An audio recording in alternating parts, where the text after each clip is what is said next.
सर्वधर्म समन्वय। कुछ दिनों बाद श्री राम कृष्ण दक्षिणेश्वर में शिव मंदिर की सीढ़ी पर भावाविष्ट होकर बैठे हैं। दिन के 4-5 बजे का समय होगा। मास्टर भी पास ही बैठे हैं।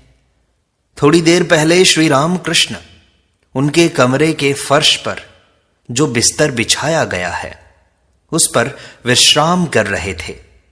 अभी उनकी सेवा के लिए सदैव उनके पास कोई नहीं रहता। हृदय के चले जाने के बाद से उनको कष्ट हो रहा है। कलकत्ते से मास्टर के आने पर वे उनके साथ बात करते करते श्री राधाकांत के मंदिर के सामने वाले शिव मंदिर की सीढ़ी पर आकर बैठे। मंदिर देखते ही वे एकाएक भावाविष्ट हो गए हैं। वे जगन माता के साथ बातचीत कर रहे हैं। कह रहे हैं, मां, सभी कहते हैं मेरी घड़ी ठीक चल रही है। ईसाई, हिंदू, मुसलमान सभी कहते हैं मेरा धर्म ठीक है। परंतु मां, किसी की भी तो घड़ी ठीक नहीं चल रही है। तुम्हें ठीक ठीक कौन समझ सकेगा? परंतु व्याकुल होकर पुकारने पर, तुम्हारी कृपा होने पर सभी पथों से तुम्हारे पास पहुंचा जा सकता है। मां, ईसाई लोग गिरजाघरों में तुम्हें कैसे पुकारते हैं, एक बार दिखा देना। परंतु मां, भीतर जाने पर लोग क्या कहेंगे? यदि कुछ गड़बड़ हो जाए तो? फिर लोग काली मंदिर में यदि न जाने दें तो फिर गिरजाघर के दरवाजे के पास से दिखा देना। भाग 3, भक्तों के साथ भजनानंद में प्रेम की सुरा। एक दूसरे दिन श्री राम कृष्ण अपने कमरे में छोटी खाट पर बैठे हैं। आनंदमयी मूर्ति है। सहास्य वदन श्रीयुत काली कृष्ण के साथ मास्टर आ पहुंचे। काले कृष्ण जानते न थे कि उनके मित्र उन्हें कहां ला रहे हैं। मित्र ने कहा था, कलार की दुकान पर जाओगे तो मेरे साथ आओ, वहां पर एक मटकी शराब है।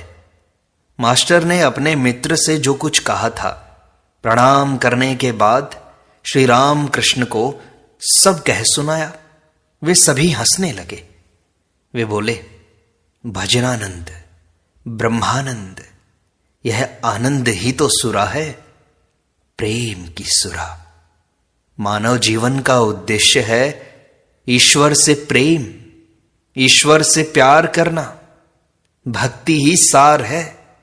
ज्ञान विचार करके ईश्वर को जानना बड़ा कठिन है। यह कहकर श्री कृष्ण गाना गाने लगे, जिसका आशय इस प्रकार है। कौन जाने काली कैसी है, षड दर्शन उन्हें देख नहीं सकते। इच्छामयी वे अपनी इच्छा के अनुसार घट घट में विराजमान है। यह विराट ब्रह्मांड रूपी भांड जो काली के उदर में है, उसे कैसा समझते हो? शिव ने काली का मर्म जैसा समझा, वैसा दूसरा कौन जानता है। योगी सदा सहस्रार मूलाधार में मनन करते हैं। काली पद्म वन में हंस के साथ हंसी के रूप में रमण करती है। प्रसाद कहता है, लोग हंसते हैं, मेरा मन समझता है पर प्राण नहीं समझता। वामन होकर चंद्रमा पकड़ना चाहता है। श्री राम कृष्ण फिर कहते हैं, ईश्वर से प्यार करना ही जीवन का उद्देश्य है। जिस प्रकार वृंदावन में गोप गोपी गण, राखाल गण श्री कृष्ण से प्यार करते थे, जब श्री कृष्ण मथुरा चले गए, राखाल गण उनके विरह में रो रो कर घूमते थे। इतना कहकर वे ऊपर की ओर ताकते हुए गाना गाने लगे। उसका भाव यह है, एक नए राखाल को देख आया जो नए पेड़ की टहनी पकड़े छोटे बछड़े को गोद में लिए कह रहा है, कहां हो रे भाई काना। फिर केवल क कहकर रह जाता है। परंतु कन्हैया मुंह से नहीं निकलता। कह रहा है, कहां हो रे भाई, और आंखों से आंसू की धाराएं निकल रही हैं। श्री राम कृष्ण का प्रेम भरा गाना सुनकर मास्टर की आंखों में आंसू भर आए। अब परिच्छेद 6 यहां से प्रारंभ होता है। श्यामपुकुर में प्राण कृष्ण के मकान पर श्री राम कृष्ण। भाग 1। श्री राम कृष्ण ने आज कलकत्ते में शुभ आगमन किया है। श्रीयुत प्राण कृष्ण मुखोपाध्याय के श्यामपुकुर वाले मकान के 2 मंजिले पर बैठक घर में भक्तों के साथ बैठे हैं। अभी अभी भक्तों के साथ बैठकर प्रसाद पा चुके हैं। आज 2 अप्रैल रविवार 1882 ईस्वी चैत्र शुक्ला चतुर्दशी है। इस समय दिन के 1-2 बजे होंगे।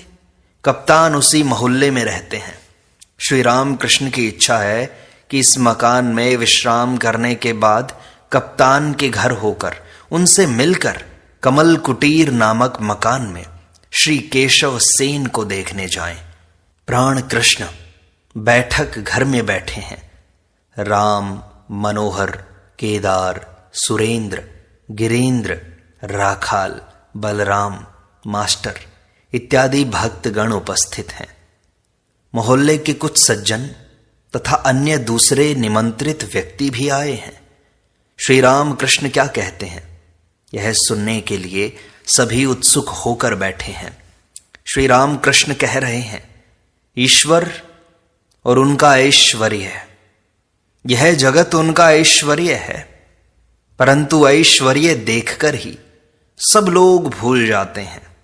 जिनका ऐश्वर्य है उनकी खोज नहीं करते।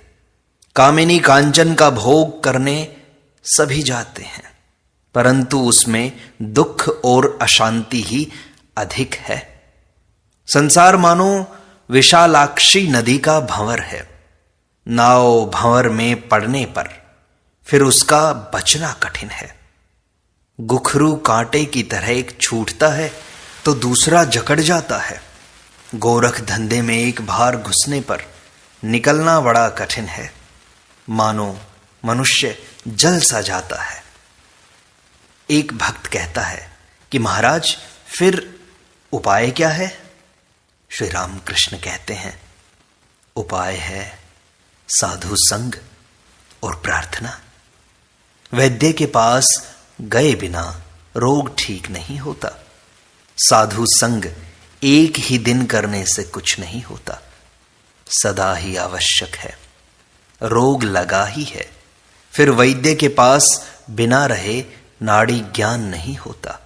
साथ साथ घूमना पड़ता है, तब समझ में आता है कि कौन सी कफ की नाड़ी है और कौन सी पित्त की नाड़ी। भक्त पूछता है, तो साधु संग से क्या उपकार होता है? श्री राम कृष्ण कहते हैं, ईश्वर पर अनुराग होता है, उनसे प्रेम होता है।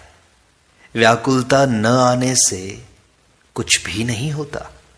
साधु संग करते करते ईश्वर के लिए प्राण व्याकुल होता है। जिस प्रकार घर में कोई अस्वस्थ होने पर मन सदा ही चिंतित रहता है, और यदि किसी की नौकरी छूट जाती है तो वह जिस प्रकार ऑफिस में घूमता रहता है, व्याकुल होता रहता है, उसी प्रकार यदि किसी ऑफिस में उसे जवाब मिलता है कि कोई काम नहीं है, तो फिर दूसरे दिन आकर पूछता है, क्या आज कोई जगह खाली हुई? एक और उपाय है, व्याकुल होकर प्रार्थना करना। ईश्वर अपने हैं, उनसे कहना पड़ता है, तुम कैसे हो, दर्शन दो। दर्शन देना ही होगा। तुमने मुझे पैदा क्यों किया? सिखों ने कहा था, ईश्वर दयामय है। मैंने उनसे कहा था, दयामय क्यों कहूं? उन्होंने हमें पैदा किया है। यदि वे ऐसा करें जिससे हमारा मंगल हो, तो इसमें आश्चर्य क्या है? माँ बाप बच्चों का पालन करेंगे ही, इसमें फिर दया की क्या बात है? यह तो करना ही होगा। इसीलिए उन पर जबरदस्ती करके उनसे प्रार्थना स्वीकार करानी होगी, वे हमारी मां और हमारे बाप जो हैं। लड़का यदि खाना पीना छोड़ दे तो माँ बाप उसके बालिग होने के 3 वर्ष पहले ही उसका हिस्सा उसे दे देते हैं। फिर जब लड़का पैसा मांगता और बार बार कहता है, मां तेरे पैरों में पड़ता हूं, मुझे पैसे दे दो, तो मां हैरान होकर उसकी व्याकुलता देखकर पैसा फेंक ही देती है। साधु संग करने पर एक और उपकार होता है, सत और असत का विचार। सत नित्य पदार्थ अर्थात ईश्वर, असत अर्थात अनित्य। असत पथ पर मन जाते ही विचार करना पड़ता है। हाथी जब दूसरों के केले के पेड़ खाने के लिए सूंड बढ़ाता है तो उसी समय महावत उसे अंकुश मारता है। एक व्यक्ति कहता है, महाराज पाप बुद्धि क्यों हो जाती है फिर? श्री राम कृष्ण कहते हैं, उनके जगत में सभी प्रकार हैं। साधु लोग भी उन्होंने बनाए हैं, दुष्ट लोगों को भी उन्होंने ही बनाया है। सद्बुद्धि भी वे देते हैं और असद्बुद्धि भी। तो पड़ोसी ने कहा, तो क्या पाप करने पर हमारी कोई जिम्मेदारी नहीं? श्री राम कृष्ण कहते हैं, ईश्वर का नियम है कि पाप करने पर उसका फल भोगना पड़ेगा। मिर्च खाने पर क्या तीखा न लगेगा? सेजो बाबू ने अपनी जवानी में बहुत कुछ किया था, इसलिए मरते समय उन्हें अनेक प्रकार के रोग हुए। कम उम्र में इतना पता नहीं चलता। काली बाड़ी में भोजन पकाने के लिए सुंदर वन की लकड़ी रहती है। वह गीली लकड़ी पहले पहल अच्छी जलती है। उस समय मालूम नहीं होता कि इसके अंदर जल है। लकड़ी का जलना समाप्त होते समय सारा जल पीछे की ओर आ जाता है और वही जल थोड़ी देर में चूल्हे की आग बुझा देता है। इसीलिए काम, क्रोध, लोभ, इन सब से सावधान रहना चाहिए। देखो ना, हनुमान ने क्रोध में लंका जला दी थी। अंत में ख्याल आया अशोक वन में सीता है, तब छटपटाने लगे कि कहीं सीता जी का कुछ न हो जाए। तब एक पड़ोसी ने पूछा, तो ईश्वर ने दुष्ट लोगों को बनाया ही क्यों? श्री राम कृष्ण ने कहा, उनकी इच्छा, उनकी लीला, उनकी माया में विद्या भी है, अविद्या भी, अंधकार की भी आवश्यकता है। अंधकार रहने पर प्रकाश की महिमा और भी अधिक प्रकट होती है। काम, क्रोध, लोभ आदि खराब चीज तो अवश्य हैं, परंतु उन्होंने ये दिए क्यों? ये दिए हैं महान व्यक्तियों को तैयार करने के लिए। मनुष्य इंद्रियों पर विजय प्राप्त करने से महान होता है। जितेंद्रिय क्या नहीं कर सकता, उनकी कृपा से उसे ईश्वर प्राप्ति तक हो सकती है।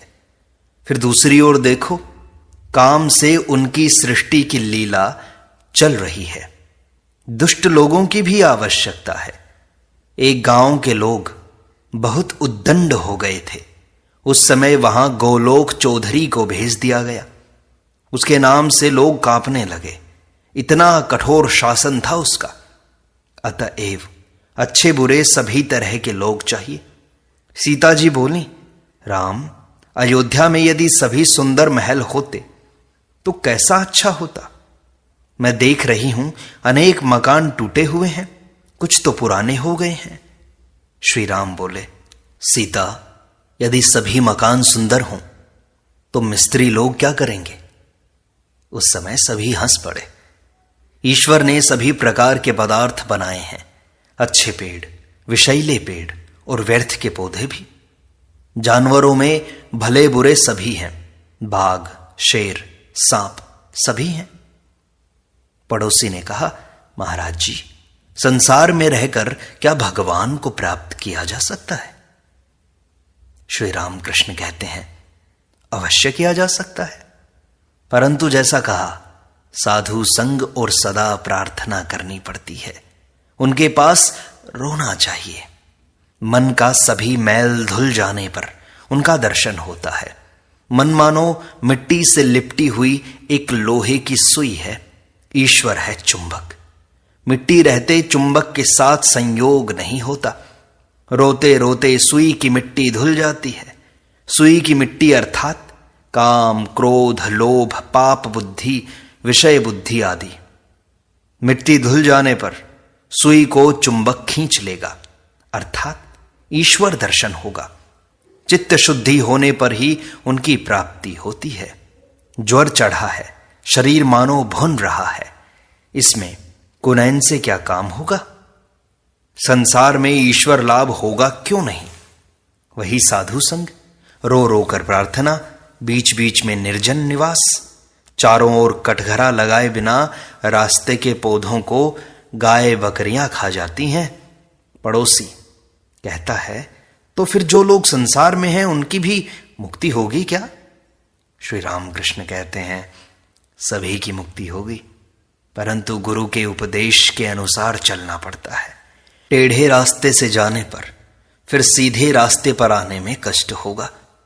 मुक्ति बहुत देर में होती है, शायद इस जन्म में ना भी हो, फिर संभव है अनेक जन्मों के पश्चात हो। जनक आदि ने संसार में भी कर्म किया था, ईश्वर को सिर पर रखकर काम करते थे। नाचने वाली जिस प्रकार सिर पर बर्तन रखकर नाचती है, और पश्चिम की औरतों को नहीं देखा, सिर पर जल का घड़ा लेकर हंस हंसकर बातें करती हुई जाती हैं। पड़ोसी ने कहा, आपने गुरु उपदेश के बारे में बताया, पर गुरु कैसे प्राप्त करूं? श्री रामकृष्ण ने कहा, हर एक गुरु नहीं हो सकता। कीमती शहतीर पानी में स्वयं भी बहता हुआ चला जाता है, और अनेक जीव जंतु भी उस पर चढ़कर जा सकते हैं, पर मामूली लकड़ी पर चढ़ने से लकड़ी भी डूब जाती है, और जो चढ़ता है वह भी डूब जाता है। इसीलिए ईश्वर युग युग में लोक शिक्षा के लिए गुरु रूप में स्वयं अवतीर्ण होते हैं। सच्चिदानंद ही गुरु हैं। ज्ञान किसे कहते हैं और मैं कौन हूं? ईश्वर ही करता है और सब अकर्ता, इसी का नाम ज्ञान है। मैं अकर्ता उनके हाथ का यंत्र हूं। इसीलिए मैं कहता हूं, मां तुम यंत्री हो, मैं यंत्र हूं। तुम घरवाली हो, मैं घर हूं। मैं गाड़ी हूं, तुम इंजीनियर हो। जैसा चलाती हो वैसा चलता हूं, जैसा कराती हो वैसा करता हूं, जैसा बुलवाती हो वैसा बोलता हूं। ना हम, तू ही तू, तू ही तू। श्री रामकृष्ण कप्तान के घर होकर श्रीयुत केशव सेन के कमल कुटीर नामक मकान पर आए हैं। साथ हैं राम, मनोमोहन, सुरेंद्र, मास्टर आदि अनेक भक्त लोग। सब दुमंजले के हाल में बैठे हैं। श्री प्रताप मजूमदार, श्री त्रैलोक्य आदि ब्राह्म भक्त भी उपस्थित हैं। श्री रामकृष्ण केशव को बहुत प्यार करते हैं। जिन दिनों बेलघर के बगीचे में वे शिष्यों के साथ साधन भजन कर रहे थे, अर्थात 1875 ईस्वी के माघोत्सव के बाद कुछ दिनों के अंदर ही एक दिन रामकृष्ण ने बगीचे में जाकर उनके साथ साक्षात्कार किया था। साथ था उनका भांजा हृदय राम। बेलघर के इस बगीचे में उन्होंने केशव से कहा था, तुम्हारी दुम झड़ गई है, अर्थात तुम सब कुछ छोड़कर संसार के बाहर भी रह सकते हो और फिर संसार में भी रह सकते हो। जिस प्रकार मेंढक के बच्चे की दुम झड़ जाने पर वह पानी में भी रह सकता है और फिर जमीन पर भी। इसके बाद दक्षिणेश्वर में, कमल कुटीर में, ब्राह्म समाज आदि स्थानों में अनेक बार श्री रामकृष्ण ने वार्तालाप के सिलसिले में उन्हें उपदेश दिया था। अनेक पंथों से तथा अनेक धर्मों द्वारा ईश्वर प्राप्ति हो सकती है। बीच बीच में निर्जन स्थान में साधन भजन करके भक्ति लाभ करते हुए संसार में रहा जा सकता है। जनक आदि ब्रह्म ज्ञान प्राप्त करके संसार में रहे थे। व्याकुल होकर उन्हें पुकारना पड़ता है, तब वे दर्शन देते हैं। तुम लोग जो कुछ करते हो, निराकार का साधन, बड़ा अच्छा है वो। ब्रह्म ज्ञान होने पर ठीक अनुभव करोगे कि ईश्वर सत्य है और सब अनित्य। ब्रह्म सत्य है, जगत मिथ्या है। सनातन हिंदू धर्म में साकार निराकार दोनों ही माने गए हैं। अनेक भावों से ईश्वर की पूजा होती है। शांत, दास्य, सख्य, वात्सल्य, मधुर। शहनाई बजाते समय एक आदमी केवल पों ही बजाता है, परंतु उसके बाजे में 7 छेद रहते हैं, और दूसरा व्यक्ति जिसके बाजे में 7 छेद हैं वह अनेक राग रागिनियां बजा लेता है। तुम लोग साकार को नहीं मानते, इसमें कोई हानि नहीं। निराकार में निष्ठा रहने से भी हो सकता है, परंतु साकारवादियों के केवल प्रेम के आकर्षण को लेना। मां कहकर उन्हें पुकारने से भक्ति प्रेम और भी बढ़ जाएगा। कभी दास्य, कभी सख्य, कभी वात्सल्य, कभी मधुर भाव। कोई कामना नहीं है, उन्हें प्यार करता हूं। यह बहुत अच्छा भाव है। इसका नाम है अहेतुक भक्ति।